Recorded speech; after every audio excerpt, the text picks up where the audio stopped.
Unajua tu watakiwa. Mbona mnashinda kusumbua? Amka.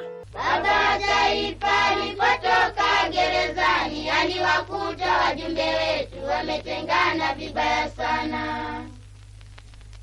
Aliongoza wajumbe paka Ulaya, kifika huko alipigwa na mayai yaliyooza. Baba wa Taifa kujali alishinda na kurudi na katiba ya nchi yetu hapa Kenya. Mzee wetu alituomba tusahau yaliyopita, badala yake tuijenge nchi yetu. Alisema harambee tuungane, na hivi sasa tumejua